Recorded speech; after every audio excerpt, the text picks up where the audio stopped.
Hello, everyone. Thanks so much for being here. We're getting our summer kind of conversation series started off again, just like we did last summer. My name is Benjamin Brewer. Almost forgot my name. What would I be doing?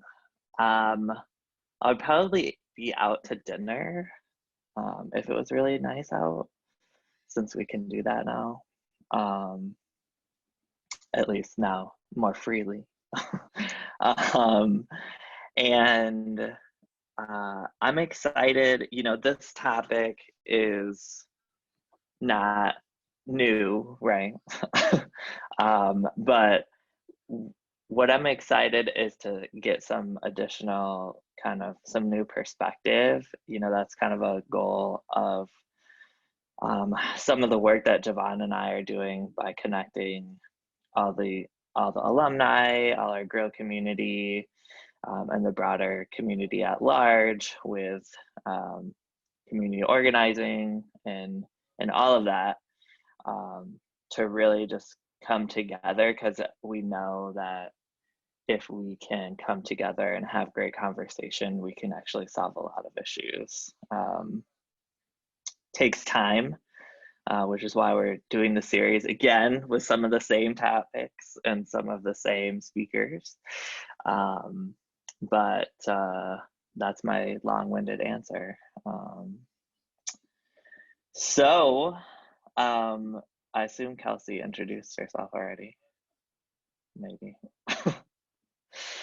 I did. Okay. So continuing on off of that, you can't see my lovely co-leader, Giovanna, because she just had surgery, like she said. But so we're really trying to, like I said, get people together, have great conversation, and solve these social justice issues and really hit them head on. And as an organization, GRIL, we try to and do a good job. I think I'm a little biased, but of really helping people realize their potential and step into those leadership roles to really take on a lot of these issues. So if there is something that pops into your mind during this conversation on this topic, on another topic that's related, or something that you just want to really want to tackle in your community, in the spaces that you live, reach out to us. We have some amazing programs, and we would love to help connect you with people who are already doing a lot of the work, or people who can help you along the way. And that's really what we're here for. So I am going to turn it over to Kelsi, I think, so we can talk about this amazing topic. I assume we introduced the topic already as well. That was an assumption. Not really. No. I can do okay. So, well, yeah, I can do it. So today's topic is the church's role in social justice, and go right ahead, Kelsi. Let's dive right in. So I have a PowerPoint, but I actually would like if you guys would love, like, it's not like I don't write a ton on PowerPoint, and I can like maybe send it out if people would like to see it later. But I kind of enjoy being able to see your faces more so than enjoy seeing just the basic slides. Oh, thank you. You didn't have to put your camera on if you don't want to. That wasn't like a call out. But no, yeah, it's good timing. I was just getting ready to turn it on when you said that. So. Yeah, so we're going to kind of talk about the church and the role in social justice. And I'm kind of looking at it as like the movement towards action. Because too often we see churches kind of stuck in like the beginning stage where they don't know what to do, what action to take. And so when we look at where we begin, I'm making like a few assumptions that I kind of want to like clarify as we begin this. And one we kind of talked about even in the introduction is that this work is biblical work. Social justice and the Bible go hand in hand. oftentimes you'll hear people, often like church leaders, who when questioned about, are we going to respond to injustice in our community, they often will say like, that's just like a liberal agenda, that's just something that like isn't biblical, it's not essential to the gospel. But we really can see that it is essential to the gospel, that God has called us to be a light to all people, to spread love, life, and light to others, to do justice, to correct oppression, and to like stick up for those who cannot stick up for themselves. And so the work of fighting injustice is biblical, and it's what Christians are called to do. And the second thing is that the church is important, and I kind of talked about this earlier as well. The church has been so different, and like always, what church is for one person could be very different from another person. And coming out of COVID, especially, like this whole last year of church has maybe not been a traditional experience of church at all. And so whatever way church looks like to you, we see that that is still an important part of being a Christian, that God has called us not to a solo faith, but a faith that is a part of a community of believers who are coming together. And so in all communities and families and friend groups, at jobs, there are always going to be people like that disagree. There's always going to be disagreement. There's always going to be conflict in some shape or form. That can be big or small conflict. And yet we know that will happen with the church. We know talking about social justice in the church often brings up that conflict. And yet we know that being a part of a body of believers is important. And so we're committed to sticking it out and not just saying, like, giving up on the church. We want to stick it out with the church. We have a strong hope for God's church, even if we don't have a strong hope for a little church. I love your dog. Oh my gosh. So I thought you were going to say a strong hope for a little dog. Hope it's a big dog. But yes, so church is important.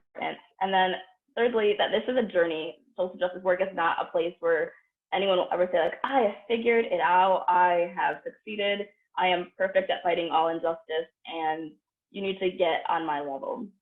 But because it's a journey, it means that we have to recognize that many times, especially in churches, people are at vastly different spots on that journey. Some people have never thought about doing biblical social justice work. Some people have done it for so long that they're burnt out and they're wondering, can I even enter back into this again? And some people are already on that journey and have just been trekking along the whole time. And so because people are at such different places in the journey, that kind of also can bring that tension. But it's also a meaning that when we enter into the journey, we have to come very humbly and with grace for people to say, you can come wherever you are. This is not a place where we're going to judge you for not having done things 10 years ago. Where you are now, starting today, is good enough. And having that grace as well. And so one thing I think churches, that's really important for churches to do when they begin to look at social injustice, is to know their history. Churches have a lot of history in them, from their denomination to their own individual church. Why were they created? What is the purpose, the mission of the church? Knowing that is really important when you begin justice work, because there are people that maybe have come before that have known that and have seen what the church has done, and it could have been good, but it also could have been really bad. And if you try to ignore the past without looking at it and wrestling with it, it can cause a lot of harm still. And so I think one thing that churches can do is kind of dive in together and what is the history of our church? What's our impact that we have had in this community, in this city? How did we even get here? And that can actually be like a really fun project to do individually or with a group. I had the privilege of doing that a few years ago when I was in seminary, and I grew up at Oakdale Park Church, and so I got to dive into Oakdale Park Church. But then at the time I was working at Madison Square North Campus and kind of got to dive into that as well. And doing that was really, really important, because especially at Madison North, we were a baby church that was kind of looking at what's our 5-10-year plan. And the question that we kept coming back to was, why did they even like plant another Madison church? Like, there was already 2. Why was the purpose of saying we're going to plant a whole new campus on the north side of Grand Rapids? And getting to that cause, realized the reason the church was planted was because of an injustice that people had saw in that community. And so that was why it was planted. So we need to continue to address that and not just ignore it and trying to take like an easier route, so to speak. And so knowing the history of the church is really important. And in fact, knowing the history of your city is also really important. So I grew up in Grand Rapids. I think a lot of us are in the Grand Rapids area, and there's been a lot of white flight associated with churches, and so you can kind of see the effects from that still today. But currently I'm in a new city. I'm in the south side Chicago area, and so it's very different. And I don't know all the history, and so when I moved out there, it was kind of really talking to people and figuring out what is going on here. What are people's beliefs about the church? What are their opinions of the church in this community? Because they weren't all good. And in fact, when I took the job that I have now, I knew before I took it that people in the community really did not like the church. They had a really negative, like, not like the big church, like the church that I took a job at, like they did not like it. And so knowing that and then kind of understanding why and seeing like those are valid reasons, so we need to address that and not just wipe it aside is really important, because oftentimes it's really easy to say, well, I wasn't a part of that problem, or to have church leaders say, well, I wasn't a part of that and now there's new leadership. We don't have to address what was ignored before, what was done before. But people in the community remember that, because there's not like necessarily new people in the community coming up just when a new pastor comes up or new church leaders come up. And so if you don't address problems that have existed before in the church, it'll be really hard to address injustice outside of the church. And then thirdly, the church has to begin to make the belief that they're going to move beyond prayer. Too often we see churches say, oh, we're going to pray for this, and that's it. I don't know how many of us saw like churches this last summer post like Black Lives Matter on their Facebook or on their like marquee signs. And that's great and all, but if there's not anything after that, then it doesn't really mean anything in the long run. It's just words. And so I think the hardest thing to do as people, lay members in church, leadership in church, anyone who loves their church, is kind of to get people to say, okay, that's good, but what's next? And so the what's next is kind of what I want to get into in this next part, how we begin the work in our churches. I think one of the first things that I like to ask people when I try to do like enter into social justice work is, what is their biggest fear? And just asking that question. What are you afraid of when we are encountering this work? What makes you scared of this work? Because the answers will be very broad, but they'll often be very honest. And there's a lot of liturgical things that you can do as well, like in a service or as part of like a small group, to really make this really holy in a way as well, to say your fears are valid, such as, oh, but do you have something to say? Yeah, I was just gonna dive in there for a moment. Yeah, please do. So like as an example, as a planner, right? As a logical brain person. And I would be interested to hear from everyone. You know, I think one of my fears going into social justice work, obviously, Kelsi, you know my background and my whole life. But like, because I've always had this fear of being in the middle of everything, but not able to like actually achieve something. Does that make sense? Mm-hmm. You know, whether it's multiracial family, whether it's, you know, sexuality and faith, whether it's public service or private sector service, you know, that I moved over to the private sector here 3 months ago, still doing public work, but with private benefits. And it's kind of like, what does it take to kind of dive into and really like commit to something in this arena, if that makes sense. That was a long interlude, but so I would be interested to know like what other people's fears are kind of as you approach this work. I would say mine would be becoming overwhelmed or burnt out. Like you say, taking on too much and not knowing when to slow down.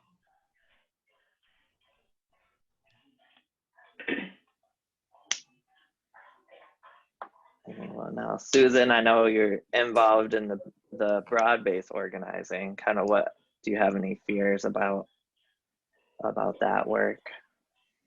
No, I feel probably because of the different place where I am in my life that, I'm retired and I don't have the responsibility of the job, so I feel like I can bring, a lot of energy to things. And I'm also recovering from being burnt out once before. Yeah. Yeah, exactly. Like Yeah. 15 years ago. So I'm a recovered burnout. So I'm ready to jump in again. So Awesome. I guess, I just feel my fear is getting to know new people, Yeah. reaching out and feeling a part of what's going on. Yeah. Because I've been out of it for a number of years. Gotcha. What about Shelton? Well, I'm not currently working in any ministry per se, but as I grow older and I proceed to go into whatever work that I'm being called to go into, I suppose that my fear would be avoiding busyness but being effective. Oftentimes, I think people can be caught up being busy doing whatever work that they think that they're supposed to be doing, but it doesn't really have as great of an effect on the community as they would want it to have. And I want to make sure that the work that am doing within whatever community that I'm working is effective and it's what the community wants and needs. Great answer. Brian, any fears about the topic in general? Sure. Well, I mean, I can say, like, as a novice in the area, I mean, I think it's always that, what are the first steps? Where can I go to find those first steps? And then also just that fear of not wanting to make an inappropriate first step or to move in the wrong direction, right from the get-go, because I think you'll lose any momentum that you have when you're talking about, converting, thoughts and beliefs into actual action. Awesome. Thank you, everyone. Yeah, I love hearing the fears because they are so real. Like my fear, I say, with doing this is losing my job. And I've kind of wrestled with the fact that if that comes, it comes, but it's not like an exciting thought process at all. Because jobs are necessary for living. But as we all have fears, and this is something like we're really passionate about, like we're here at this meeting, we took time out of our day when we could be doing fun things like going out to eat if the weather was nicer. We know that people as well, like as they are first entering the journey, that they're gonna have very real, sorry, my dog is real fears.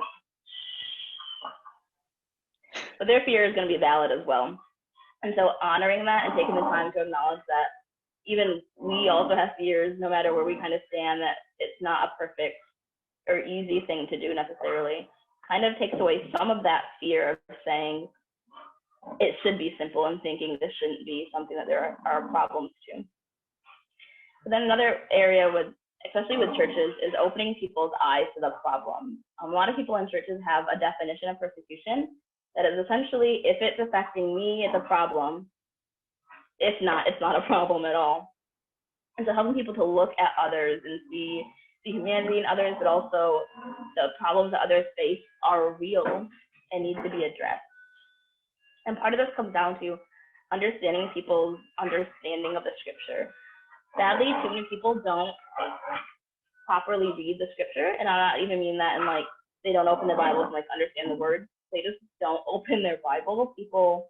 A majority of people in churches get their scripture secondhand. They'll read devotional books or listen to like podcasts or sermons from other people, which can be great, but as we know, with like our media landscape today, they can also be very skewed to whatever they already believe. And so they're not getting pure scripture, they're getting someone else's interpretation of scripture. I saw this go really badly. Like an article from like a few years ago, a woman in the South owned like a venue where people got married. and she denied a couple who were interracial from having their wedding on her space. And she goes, it's not biblical, it's against my religion for you to be here. So the couple obviously sued her for discrimination. And she's like, well, it's just my religious belief. And as the lawsuit went on, her pastor like heard about it when it went to lawsuit and talked to her and goes, what do you mean it's against your beliefs? Like, we don't believe this. This is not part of the scripture. And she goes, I don't know. I just always thought this was what we were taught. And so the pastor was like, no, like, we're going to meet, we're going to talk about it. And like, thankfully the woman like apologized to that couple and like apologized for her misunderstanding of scripture. The sad fact was her pastor had not even realized how skewed her perception of scripture was from outside resources. Like, he wasn't preaching this from the pulpit. She was getting it from secondhand sources that this wasn't biblical. And he didn't know until it got to this horrible point where who knows how much harm she could have caused between then and her whole life for these beliefs that weren't biblical, but she held up as biblical due to outside resources, not the scripture necessarily. And so this is why I think it's really important, that whole sentiment is for church. One of my favorite sayings is theology in the streets, not in the balcony.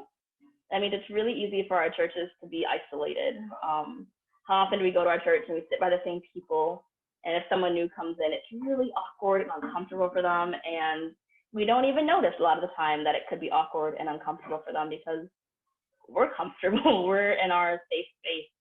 And the same is true with like our communities that we are a part of. In our church, we're often really just comfortable in the community where our church is, in the neighborhood, but we don't know it. So I like to think of it as like the Aladdin problem, where Jasmine, she lived in Agrabah her whole life. She was the princess of this kingdom, and yet she never really got to experience Agrabah until she left and snuck out of the castle and like disguised herself as a peasant and went into the streets.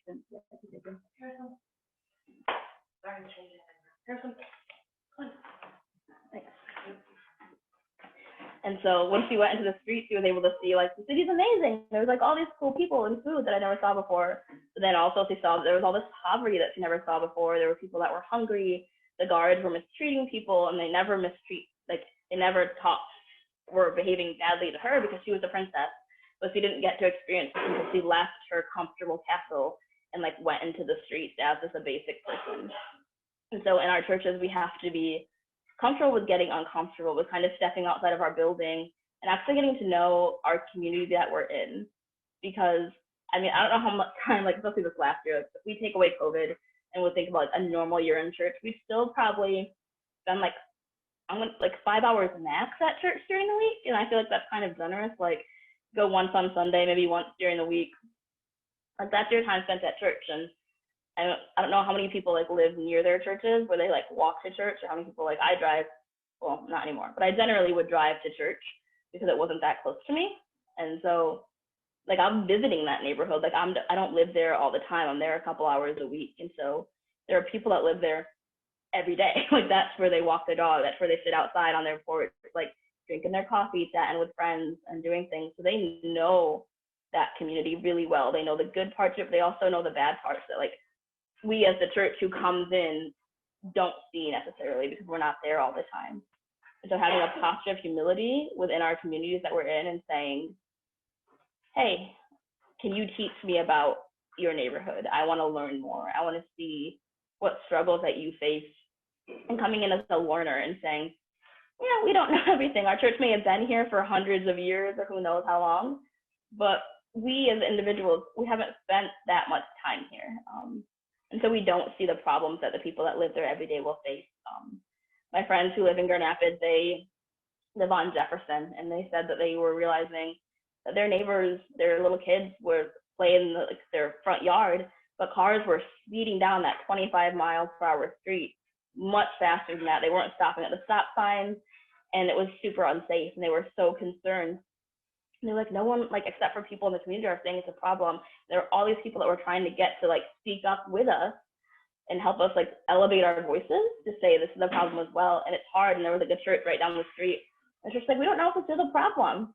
And they're like, well, we're telling you it is a problem. So, like, if you would listen to us, you'd know. And so just having a posture of humility and saying, we don't need to kind of be defensive about it. It's not a pointing a finger at you saying, like, you did wrong. It's saying, like, an invitation to join us in caring for the community. And so that I think it's after like, so I would like to hear like ideas. I think being bold ideas is super cool. One of my friends who we were talking about how the different injustices that we face in our communities, and she noticed that in her community, a lot of the kids, they didn't have a safe place to play because there wasn't any playgrounds anywhere near them.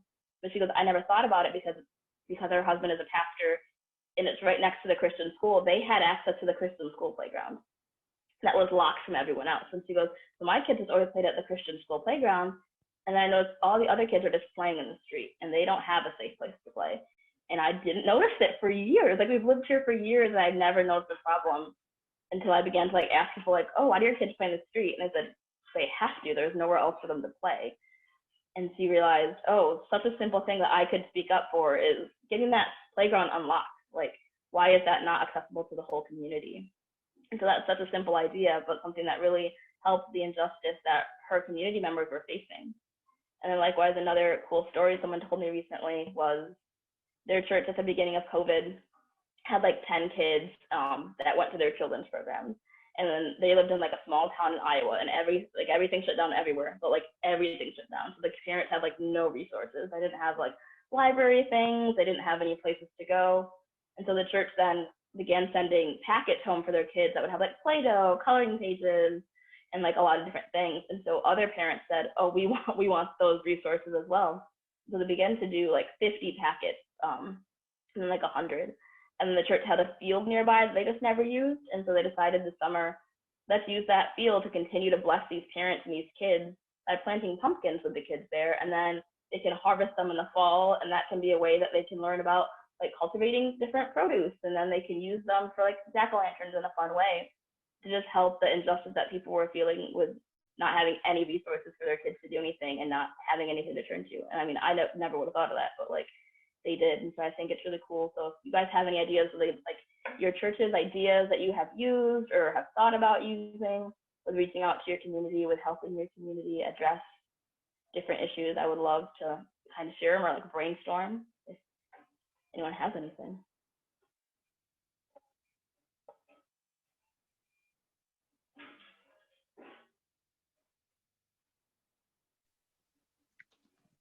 Oh man, not everyone at once. I remember I'll just use an example from my childhood.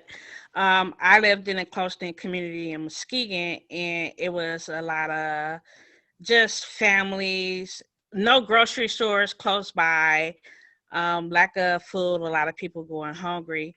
And so I just remember a man that used to be an older man in our church. He was a chef at one time, and he started just ended up utilizing our church's basement, which was big and had a nice kitchen, and started a nightly food kitchen. So it was called Hope's Kitchen, and at night from like 4 to 6:30 served food for like the homeless or anyone that was in need in our community to come in and eat. So that was a injustice that was met through food.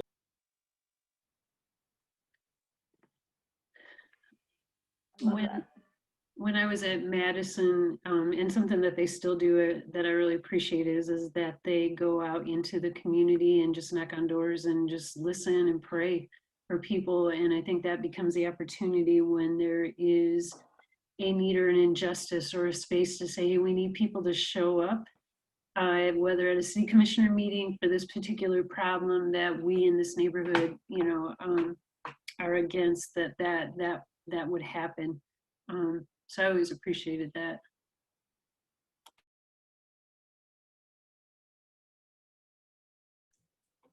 I can say as a gay person, I've always had a little bit of mistrust with some of the organized religions.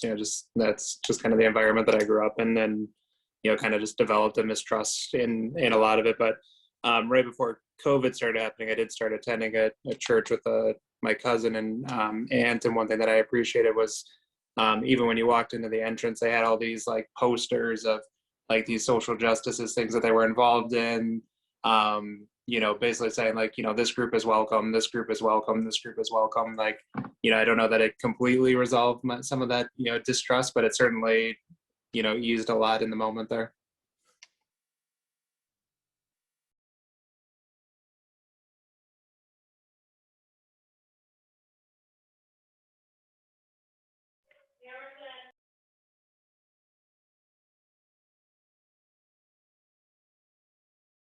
My dog is being really loud.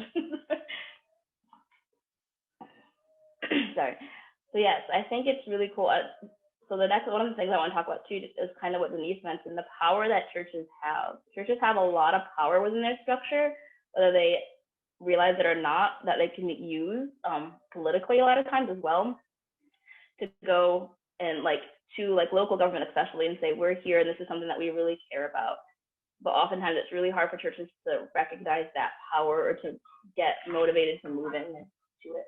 And so as people at churches, it can be hard, but a lot of times churches need that push from members of their congregation to say, can we do this as a body? And once people start saying it within the body, it becomes way easier for people to begin to do things, because then they know, well, everyone's never gonna stand on board 100% of the time. Nice to know people in the congregation have your back when you begin to kind of make bold moves like that. And lastly, we also know that churches oftentimes are really cheap. I know for sure, I've been part of churches that would try to cut costs wherever they could. And so a lot of times when doing social justice work, you'll want to bring in speakers. And churches oftentimes will say, oh, but we're just going to give this person a platform to share their heart. And so that's our gift to them, giving them this hour of time to do it. You take him tomorrow, Elsa.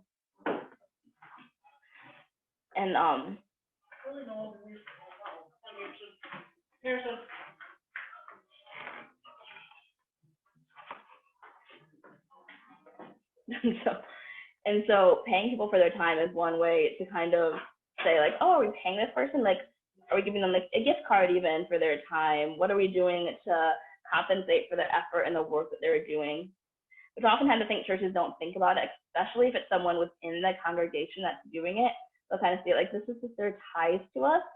But the emotional labor that many people, because most of the people speaking on social justice issues are going to be minority groups, people who are often marginalized. And so they are risking a lot by coming up and speaking, not only with people coming and talking to them and that emotional energy, but often people coming even after the fact and judging them based on what they have said or what they have shared during the presentation. And so making sure people are compensated is really important, but churches often won't think about it. And so as members of churches, it's really important to think and ask that question even, and bring that to people's awareness of, are we compensating people for their work, or should we bring someone in from outside the church to talk about it? Our church has a problem with XYZ, and I know this person who is really qualified to talk about that. Can we bring them in, pay them for their time? And that can help us, kind of a first step even with opening the door. People also were asking what first steps to take. So the new church I'm at is a church that people have never really thought about racism ever before, and they hired me, a Black female, to be their pastor. So that's been fun in some ways, but also challenging in others. I wore a Black Lives Matter Christmas sweater once, and people got a little angry about it. And I didn't even think anyone was it wasn't a thought process that crossed my mind. I wasn't trying to make a bold statement. I was just for Christmas. And so it's been definitely a learning curve to enter into a place, coming out of places where most people knew that we were going to talk about social justice. Most people knew that that was going to be something that was going to be brought up, and entering into a place where people are oh yes, racism is still here. And people are really just entering their journey. So one thing that I have decided to do this summer is we're doing a book club, because it's a really safe way for people to kind of step into learning about an injustice that they know about, but maybe haven't learned fully about. And so the book club we're also doing it along with action steps every week to kind of say, how is what we're learning this week can you implement in your daily life? And then also as a church, so how what we learned in this group, can we look at our church policies? What policies do we have that are maybe unintentionally even discriminating against different people? What is the culture of our church that maybe isn't inviting to all? And I'm looking even at a denominational level and saying, in our denomination, the Christian Reformed Church, which I am ordained in, what is the structure there that maybe makes it problematic for people to enter into this denomination? And there's a lot, because the denomination I am part of was formed historically as a Dutch immigrant denomination, and that still holds very true in a lot of congregations, but they don't want to let go of that Dutch identity, and saying, okay, how long are we going to hold on to this, and what is it costing us if we continue to hold on to it? and just getting people to ask those questions and then look into it. We're in like week 3 of the book club, and people have already like surprised me with how well they're doing at the action steps. Because it's often really easy for people to just be like, like I did it, but we've all had those assignments or like things where we say we'll do it, but then kind of take the easy way out. People have been really stepping up and like impressing me and how bold they are being with kind of looking back at their own history and looking at their own life and saying, oh yeah, like the beliefs I had were problematic, and this is one thing I can do this week to kind of try to change that belief in an actionable way instead of just saying I need to do better. And then kind of like the last thing that I really want to talk about is the church and social media, or in media in general. Media is so powerful, and we know if people are part of a church, they listen to probably one sermon a week, which is maybe 20 minutes long, maybe longer, depending on the day. But they're getting, if they're watching like the news or listening to things like that, they should be watching that countless hours a day. The news is always on, and it just kind of spreads lie after lie after lie a lot of time, depending on what news source you're watching. And if we as church people pretend that like that doesn't matter, if we pretend that what they're hearing in their week doesn't affect who they are on Sunday and their beliefs, it's really ignorant of us to say, like, we'll clear it up in this 20-minute sermon, like all the lies or all the mistruths that they may have heard. And so it's really important for churches to kind of address it and not pretend that things outside the church don't affect what's happening inside the church. And so this is like really important. I mean, the example earlier of the pastor who didn't know that the woman thought that interracial couples were a sin, like a perfect example, like that didn't happen in the church, that happened outside of the church. He probably could have realized that if he was maybe paying more attention to what was happening outside, like where she was getting her media, what she was doing. But too often people think it doesn't matter. I think we see this a lot too with social media. I think Facebook is probably like the best, maybe, I don't really think it's the best, but some people think it's the best. I think it's maybe like the worst thing that has become very like crucial to our society today, because everyone is on it, but everyone doesn't think always about like what they're posting, what they're sharing, and the effects that it has in other people's lives. I don't know, this last year I saw so many Facebook things that were shared that were like extremely problematic in like so many different ways that just minimized injustice after injustice. So many people spreading falsehoods about medicine, about COVID, in all these like small and big ways.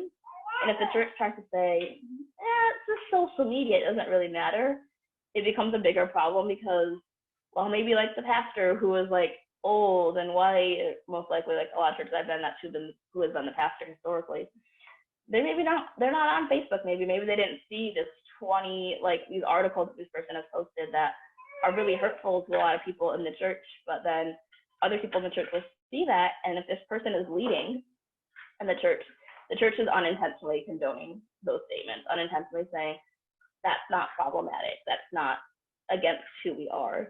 And so it's really important for churches to be encouraged, and I think it does take outside encouragement for this to happen, for people to say, hey, like we're doing elders and deacons, we're doing like we see these people are leaders, have we looked at their social media? Maybe that could be a new requirement that we have before we elevate people into positions of authority in the church, kind of doing a check on who they are when kind of no one's watching, because they can be nice to you to your face all the time, but if they're posting things that could be hurtful and people see that later, that could really turn them away from the church, but also it can turn people away from God if they think this is what Christians believe, this is what Christians support, which is really sad. That is often the case. And so I think acknowledging that social media is really powerful today, and while a lot of good can come out of it, a lot of toxicity can come as a result as well, that can really hinder churches as they move forward with justice work if they're not acknowledging what people are seeing or saying or sharing on their personal like media pages. And so not minimizing it, but reflecting the fact that they do hold power. What happens on the news holds power. And then also that is another message for churches, encouraging your church to speak out about what's happening in the news and the media. I went to a church one time in Grand Rapids, and after Charlottesville, they didn't say anything that Sunday, and I almost walked out because I said, this is not acceptable to me. There are people marching in pitchforks saying Jews cannot replace us, and we were silent about it on Sunday morning. And that wasn't okay. And so the next time something happened, I remember I didn't go to that church because I said, I need to come and lament at church. I need to come at church and be able to bring all the pain and suffering from what happened this week. And I don't think they're going to talk about it because they haven't talked about it before. So I'm going to go to a different church that I know will talk about it.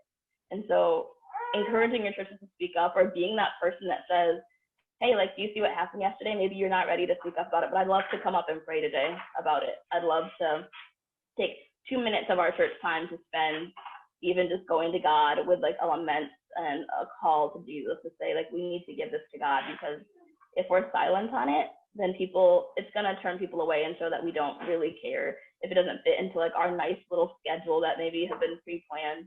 Like, if the schedule can't get disrupted due to something like tragic happening, it really shows like the lack of care that the church sometimes will maybe have about the issues that affect people.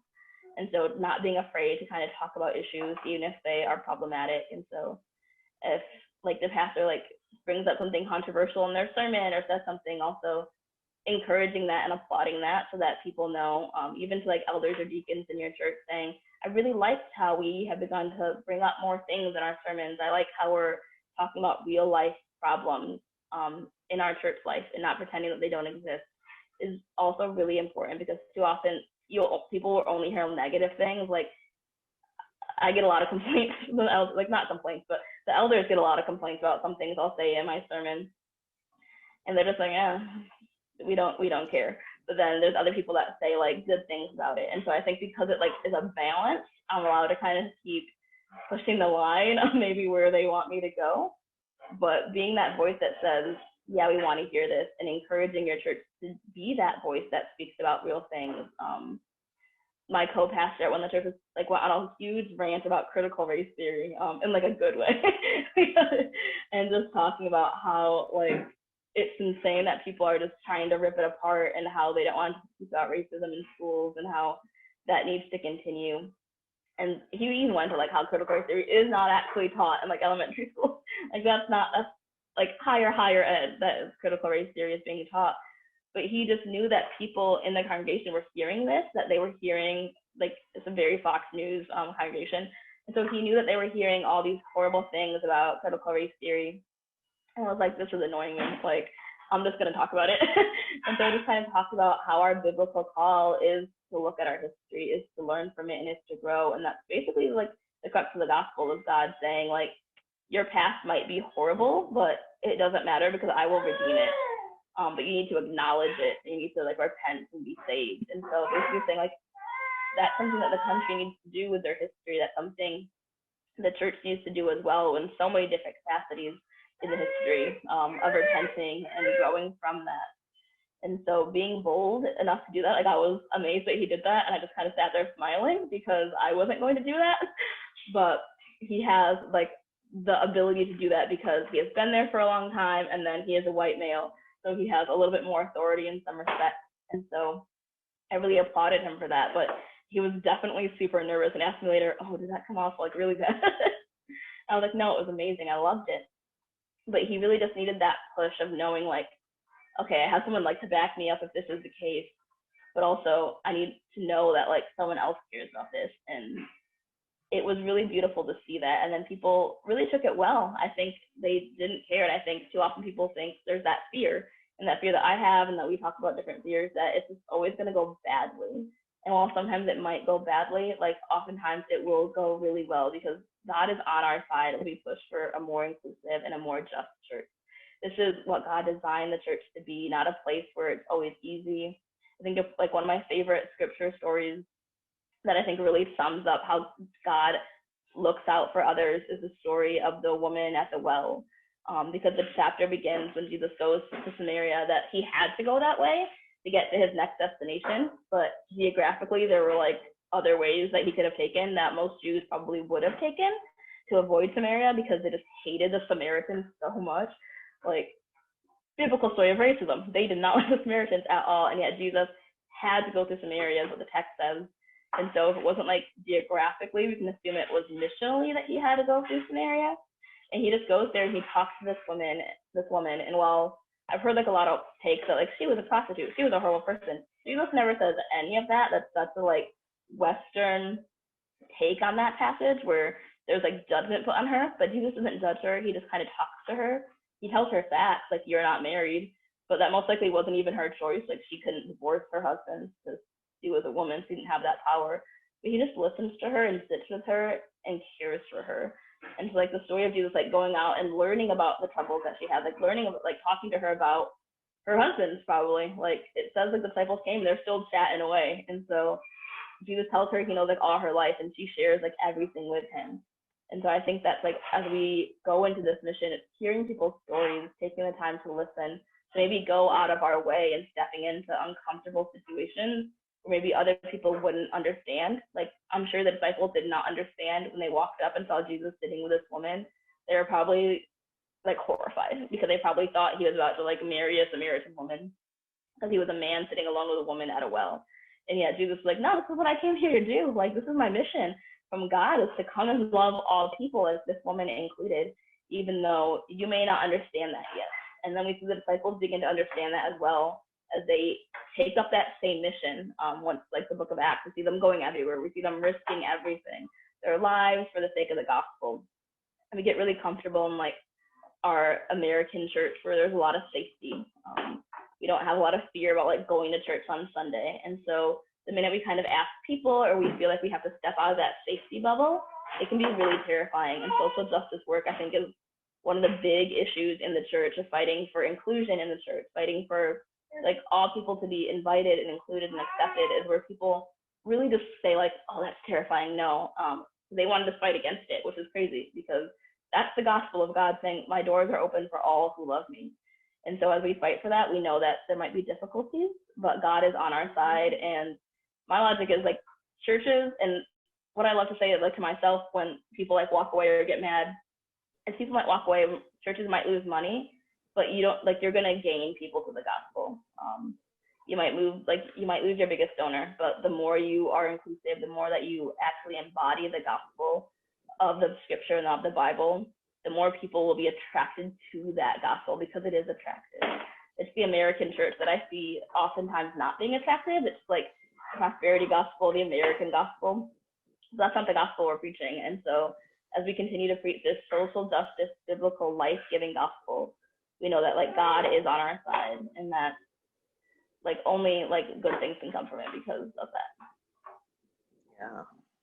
Okay. Come on, snaps. Yeah, if there's any questions or comments or things to share. Yeah, questions, comments. I know that was a lot in an hour, but Kelsi is amazing, and we're happy to have her here. I know, going back to kind of like what the church can do in the community, earlier on, I think of at Oakdale doing, helping out with the church yard sale, where, like, literally everyone from anywhere just showed up for the sale every year. They were like, I love this sale. But that was just an example of, like, how the church can really bring people together. I just wanted how to be an asset in your community. Like, yeah. The community loved it because they're like, we can get rid of stuff that we don't want, but then also get stuff that we want for cheaper. Why buy our house? Yeah. People would literally walk away with those carts. So think of, like, those big, like, mover carts, and people would just have, like, bags of stuff, and they would just roll it back to their house and bring the cart back, because they were just so grateful, right? Like, to be able to do all of that and get all of that stuff. That probably changed their whole, year. Yeah. People plan their whole year around that. So. Yeah.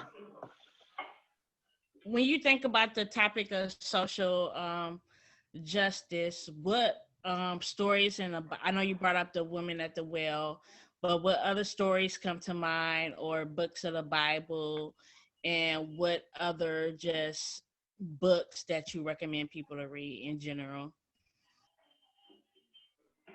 Yeah, there's so many. I think currently the book study that we're doing at my church, I think is really good. It's just the new Jamar Tidsey book, How to Be Anti-Racist. I always get the title wrong. That might not be it. But I think like books like that, and then like I also loved Austin Sitting Brown's book, I'm Still Here, because I think that book's really short and condensed, but gives like a personal narrative, which is helpful for people to see and hear other people's stories in ways they maybe didn't before. But yeah, I think the Jamar Tidsey one is good, and his first one as well, because it's really practical. The baby loves it too. Because it's really practical, because it kind of walks you through kind of history, but then also it doesn't get you off the hook with saying, now you learned it. It constantly is asking you, what are you going to do? What are you going to do? What I think is a push that often is lacking from a lot of books. And for also a lot of books on racism, there's a good amount of like Christian ones, but I think a lot of them really like walk a line of not trying to be too divisive. And he does, I think, a really good job of not really shying away from saying hard truths. Like I think someone the first week said they were very nervous about continuing to read because it said, you're either anti-racist or you're racist. And so they're like, that's hard to hear, because I have definitely just been racist then. Like I've not done anything. And so even that like hard statement of this is not going to be like an easy read necessarily, but a good read. And then when I think of the Gospels or like the Bible and stories and examples, I'd love to hear some of people's favorite as well. I think my second, well, I don't know, one of my other favorite ones, well, is Jonah, actually. I like to just claim the fact that I love the book of Jonah. I guess it doesn't matter. I just don't believe it like literally happened. I think it was a story that was put into the Bible, and I like it even more because of that. I think the story of Jonah was put into a Bible. I think it was a story that God gave to the people as an example of how much he loves the other, how much he loves those that the world wants to condemn. Because like when you read it and like the Hebrew, it's like hilarious. It's a funny story. I think we read it too much as like a dramatic story, but it's actually really funny. As like this guy is told to go to one place and goes in the complete opposite direction, like makes no sense. And then he's on this boat with people, and like it's a horrible storm, and he's just chilling, and they're like, oh, it's your fault that the storm is here. They throw him off, and the storm instantly stops. They're like, okay, awesome, great. And he gets swallowed by a fish and is in the fish for a while, and like he prays to God, and then he goes to Nineveh in the end, like where God told him to go. But the whole time he's there, he's grumbling and complaining. He's like, God, you're so nice. You're gonna save these people that I hate. And God's like, yup, I am gonna save these people that you hate. And like the book ends with Jonah still grumbling and complaining about it. Like, man, they're saved, and I'm just sitting here on the outside of Nineveh, like watching these people having turned back to God. Like, what is this? And I think it's just the human nature really summed up of we as humans, when we dislike people, we would like it if God disliked them as well. But God is like, I don't dislike them as well. I love them still, and I'm still going after them with everything I have. I'm throwing all my cards on the table to love them and show them that they're loved by me. And we feel like a human being who tries to get in the way and stop of that love, to say like, I don't want to do this because I know your love is so great. I know you're so compassionate.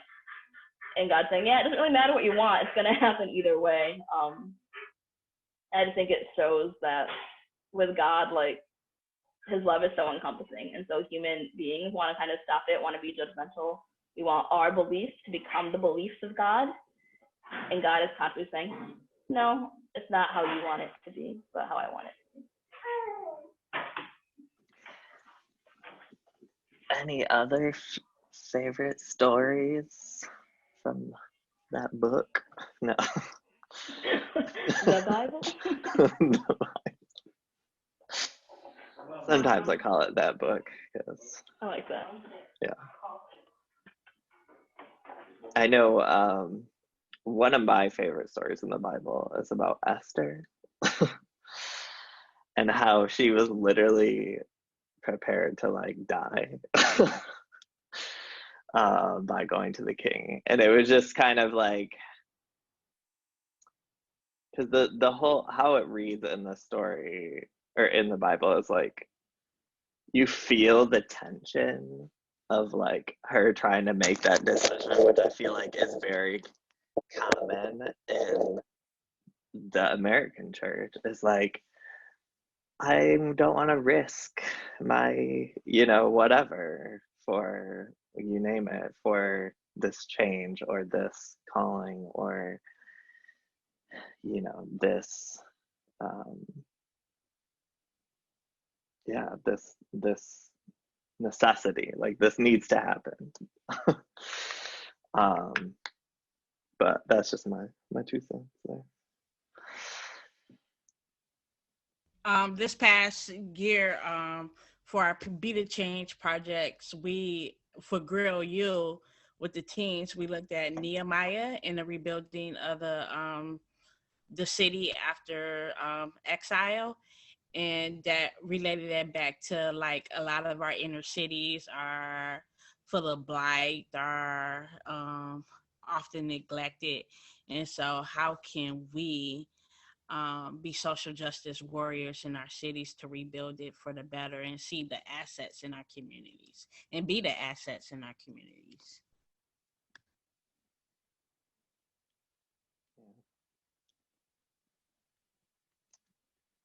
Anyone else? Susan, Shelton? It's a smaller group, so I'm gonna call your name.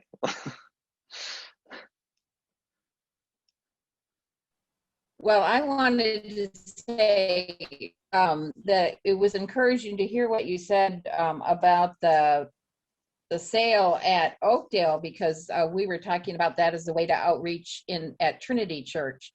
So Yeah. it's cool to hear that you found that to be helpful. Mm-hmm. So I'll relay that back to the Trinity group that Yeah. we'll have to call somebody at Oakdale and get some feedback on how Yeah. they went about it, or what was good to do and what wasn't good to do. Yeah. So There's good to lots hear of that. Yeah. It was definitely a production. Yeah. As a public health major, the story of the Good Samaritan is told often and frequently, and so I've grown to love it fondly. Um, but I think it's a really good look into the extent in which we have to do for those that are our neighbors and those that are also people that we just happen to see. I think that goes into the extent in what the church has to do for the problems that it's facing and the injustice that it sees. It has to go the extra mile, and it has to be willing to give basically its all for the problems that comes into. Otherwise, there's really not going to be a change. And to create that space of hospitality and not hostility, you have to be willing to say, I'm gonna pour my everything into you, or into whatever situation that's going into. And that's really what the story, for me at least, of the Good Samaritan is. So I really enjoy that one. Awesome. Well, we are over time, but any kind of final questions, comments, any like little nuggets of wisdom you want to throw in there, Kelsi, that you can think of? I think just keep being bold, and I don't know, like if there's a place, but if you ever like the garage sale, things like that, things that you do with your church, if you share it with like Ben and Denise, and they can kind of get it out to GRIL people of what church they're doing, I think are kind of great ways to kind of spark ideas in our own communities as well. Yeah. Awesome. Well, I just want to thank Kelsi. I want to thank all of you for, taking some time during the week. Obviously, weekdays are very busy. And I just wanted to kind of reiterate that, GRIL is here to help connect people and people to their passions is kind of the direction that we're moving in. And I want to give just like 2 minutes, if Denise can do it, to talk about kind of GRIL's vision as we move forward. In 2 minutes. Okay, so in 2 minutes. GRIL's our new vision statement is to create an ecosystem of civic-minded, civically engaged leaders doing justice in their community. And we are looking at that from two lenses. One from individuals in the sense of making sure that we understand our purpose and live in our purpose, as well then on the organizational end, in creating an ecosystem even of organizations that are at this space of wanting to move towards a just society or a just community. And in that space, meaning then what do I do to make sure I'm creating leaderful pathways within my institutions? What are systems and structures and cultures that I need to even start to change and shift to allow people to be able to live within their purpose and their giftedness? And then what needs to happen in the larger community? So even as a business, what do I need to do to help our community be healthy? Because if we can all start to be at this place where we recognize it's a healthy community, even as churches, that it's about kingdom here on earth, we're going to be able to be, we're going to start to see the shifts that need to happen. Each organization, each institution, each person is going to be able to live within their purpose and live at it bigger and better than what we all thought could be possible. So if our goal is to make money in a company, then to recognize if really it's about the community and a healthy community, there's a promise. I mean, if there's a healthy community, you will have a healthy business, you will have a healthy church, you'll have healthy hospitals, education systems, and more importantly, individuals in that. And so that's the 2-minute version of what we're doing. So stay tuned as we develop and work towards this ecosystem, as we grow our programming and create new opportunities to help people understand their purpose and how to own their voice and use their voice. That's the work that we are committing to over the next 10 years. So. Awesome. Don't forget to check out the chat. There's some additional resources there. Again, this was recorded, so if you want to go back, we can obviously get you a copy of that recording on a CD. No.